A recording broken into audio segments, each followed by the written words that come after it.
નેપાળમાં ભૂસ્ખલનથી 2 બસ નદીમાં ખાબકી, 60 મુસાફરો ગુમ, 2 લોકોએ કૂદીને જીવ બચાવ્યો, પેસેન્જરોને શોધવા નેપાળના પીએમના નિર્દેશ. નેપાળમાં ભારે વરસાદ વચ્ચે શુક્રવારે સવારે હાઈવે પર ભૂસ્ખલન થતાં 2 બસો ત્રિશુલી નદીમાં ખાબકી હતી. ઘટના સ્થળે હાજર અધિકારીઓના જણાવ્યા અનુસાર બંને બસમાં ડ્રાઈવર સહિત કુલ 63 લોકો મુસાફરી કરી રહ્યા હતા.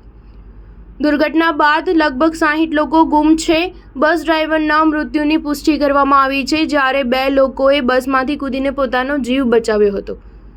આ અકસ્માત મધ્ય નેપાળમાં મદન આશ્રિત હાઈવે પર સવારે 3:30 વાગ્યે થયો હતો. સતત વરસાદ અને પાણીના જોરદાર પ્રવાહને કારણે શોધ અને બચાવ કામગીરીમાં મુશ્કેલીનો સામનો કરવો પડી રહ્યો છે.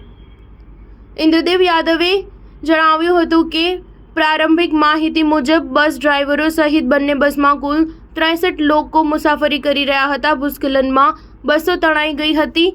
અમે ઘટના સ્થળે છીએ અને સતત વરસાદમાં સર્ચ ઓપરેશન ચાલી રહ્યું છે. નેપાળના વડાપ્રધાન પુષ્પકમલ દહલ પ્રચંડે તમામ સરકારી એજન્સીઓને મુસાફરોને શોધવા અને બચાવવાના નિર્દેશ આપ્યા છે.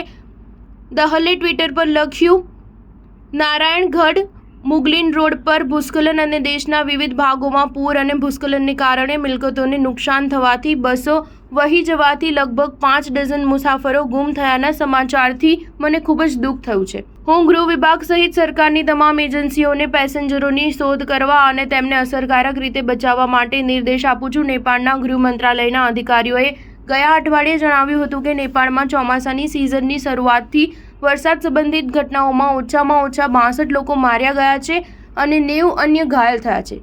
સ્ટાર ન્યૂઝ 7 હંમેશા સચ્ચાઈની સાથે.